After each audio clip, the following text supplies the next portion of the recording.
congratulations. And I guess let's start with the defense. It seemed like that was the story tonight. Yeah, Chuck. I mean, we spent, the last 48 hours really talking about number one, Molinar, and number three, Stewart, and trying to eliminate their field goals attempted and their free throws attempted. I thought we did a great job. They took 4 free throws between the two of them, 5 of 14. What they combined in scoring, was a phenomenal job by multiple people. Obviously the forced turnovers, I thought our, backcourt and front court traps were really, really good.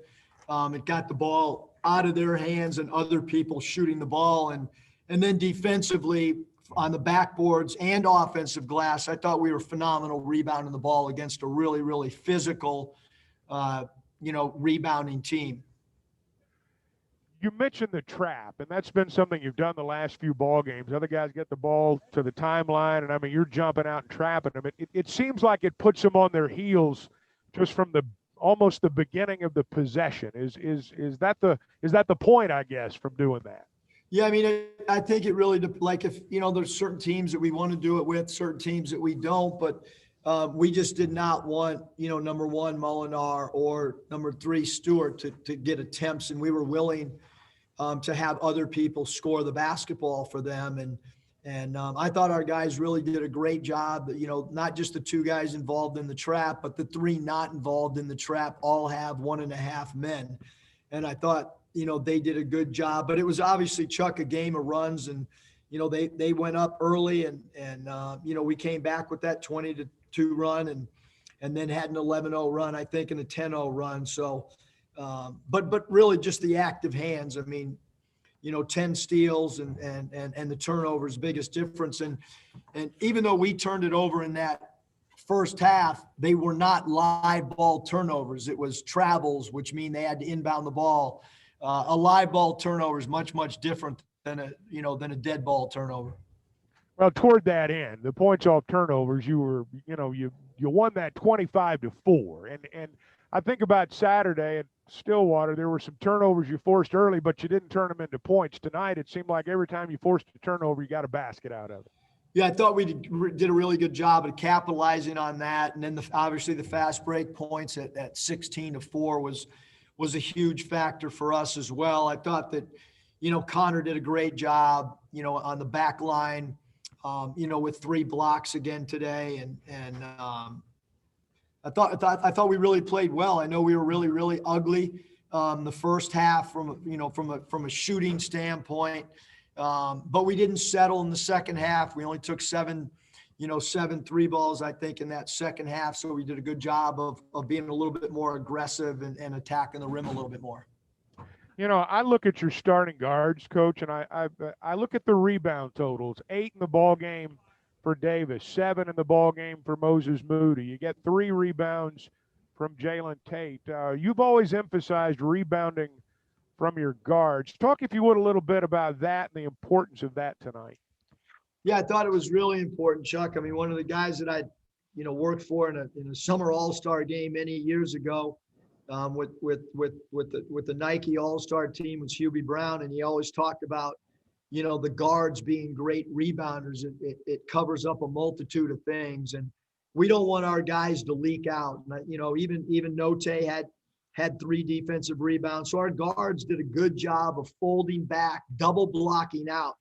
I mean, one of the drill segments that we had in practice the last 2 days was for our guards to go down there and double block out number 35 Smith and number 24 Adu, and Adu had 1 rebound. One of the fiercest rebounders in our league had 1 total rebound, and it wasn't just our centers that had that impact. It was our guards folding back and double squeezing him on shots that went up for them.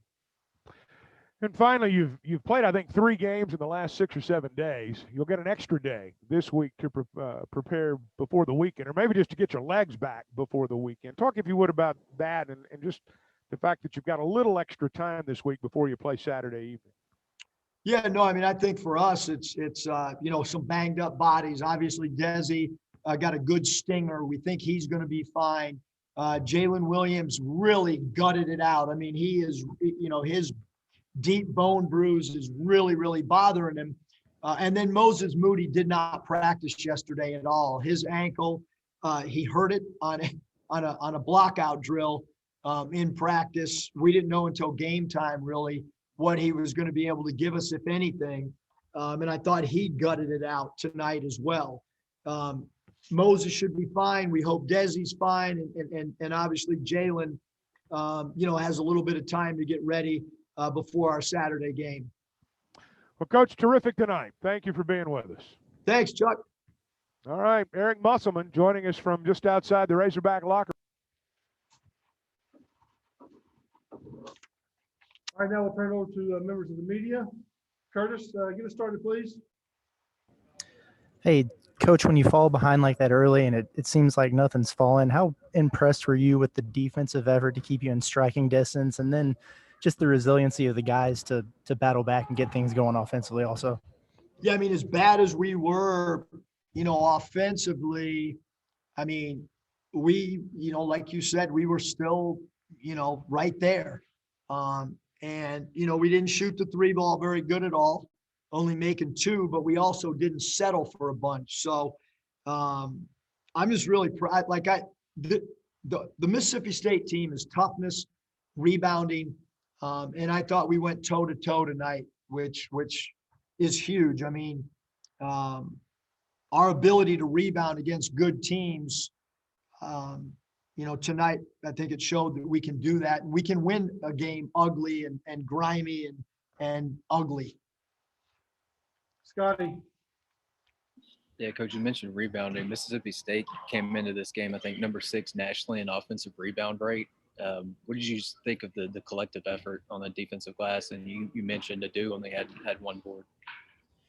Yeah, and I think the big thing, Scotty, is Adu only had, he had 0 offensive rebounds. So the amazing thing about this stat from a rebound, we hold them to 8.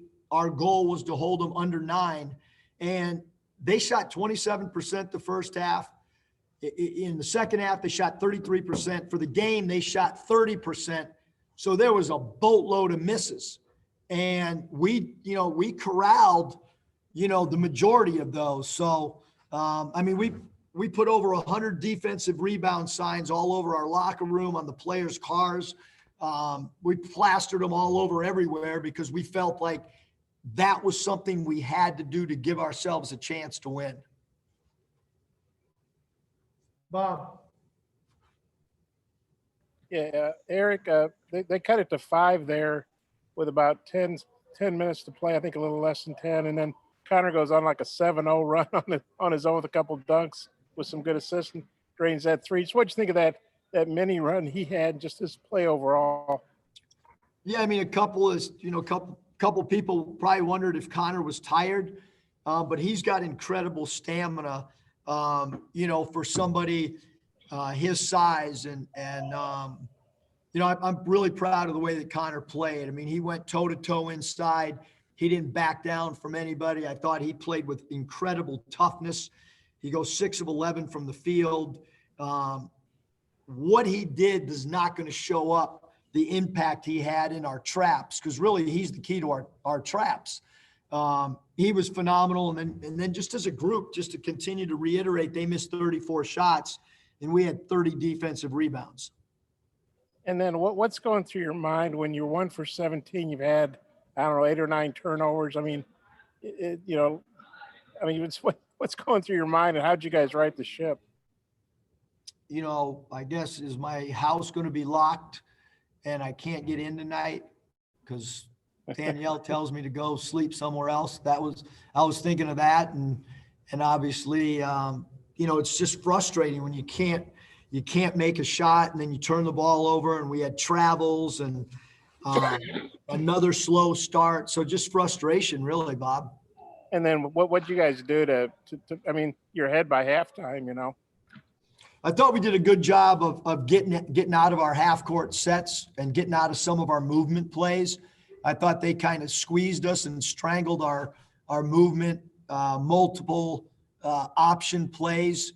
And I thought we just went to straight pick and rolls. We picked apart mismatches. We knew who they were going to switch with, and we just isolated them, to be honest. And then we started playing our drive and kick game.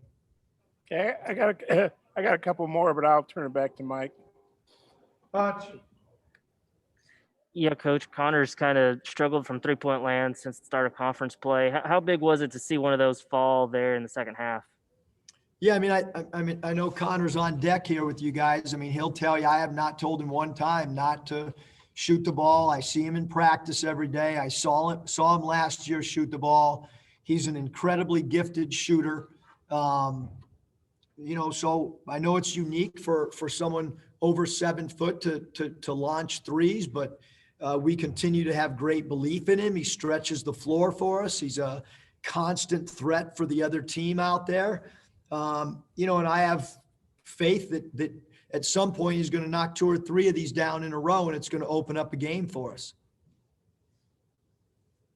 Randy. Eric Devo started tonight, but still provided a huge spark. He played over 35 minutes. He scored 10 points. He had 8 rebounds, had a couple of assists. Talk about the role that Devo played tonight as a starter as compared to coming off the bench. Yeah, I thought Devo was phenomenal. I mean, you know, you'd think that Devo played 36 minutes and Moses Moody played 38 minutes. That's a lot of minutes for a freshman, for 2 freshmen in a 40-minute game. That's a astronomical amount of minutes, and those guys deserved it. They played like it. Obviously, with Desi being hurt, I didn't want to jeopardize him going out there and putting him in a position where he could get it banged up again. But Devo gives us energy and a spark. Now, I'm still, you know, frustrated with how we started the game, and that's all 5 of those guys that are on the floor. So we've got to go back. We've got to watch tape. We've got to figure out why offensively we struggled so bad those first 4 minutes of the game, or first 8 minutes of the game, I should say. But defensively, that group was off the charts great to start the game. So, but we got to figure something out lineup wise where we can get off to a better offensive start. Bob, follow up. Yeah, Eric, I got to ask you, what'd you say on the technical? Did you think it was deserved? Or do you think maybe that was a quick whistle on you? No comment. You never come. And then, you think, I know every game's its own game or whatever, but do you think you guys drew on the Auburn experience? You know, down 19, come back today, you're down 13, kind of keeping the faith kind of thing? I think so, because, you know, we kind of played the same defense, Bob. You know, we were able to get a lot of steals in both games, cause some turnovers, and get the ball out of primary scorers' hands. So I do think that, you know, we had a short turnaround too, and it was an emotional loss. Like, we went to Stillwater, you know, believing in ourselves and thinking we could get a win, and they had a great crowd, and you know, we just, you know, we have a possession where we could win the game. And then to bounce back after, you know, play on a Tuesday instead of a Wednesday after a Saturday tough road game, and we bust back. And I thought the guys had great preparation, and we're, you know, yesterday on a Sunday is normally an off day, and they came back and battled through some stuff. And then Moses twists his ankle, and just really impressed with our preparation on Sunday and Monday. And I heard somebody, I don't know if you said this on the radio or TV, but that Smith had to get his ankle looked at halftime. So you don't have Desi. Smith, we know he's hurting. Williams is hurting. Moody's hurting. I mean, and yet you still, a lot, you know, several of those guys had big contributions, you know. Yeah, no, I think they were great. And, you know, Moses and I met after shoot around, and with our trainer, you know, I asked why they wanted to meet, and Moses wanted to make sure I didn't play him 40 minutes tonight. Well, I got him 3 minutes, 2.5 minutes rest, so he should be happy. I'm sure you've heard A&M had to postpone their game tomorrow night. They've got COVID issues. Or that Saturday game maybe is a little bit in doubt. What are your thoughts on that? I'm going home. I'm watching Texas A&M. Our team is preparing for Texas A&M. You know, that's what's on our schedule. That's what I believe will happen. We look forward to playing another game. on Saturday against Texas A&M. Okay, thanks, Eric. Thanks, Coach. Appreciate your time. See you guys.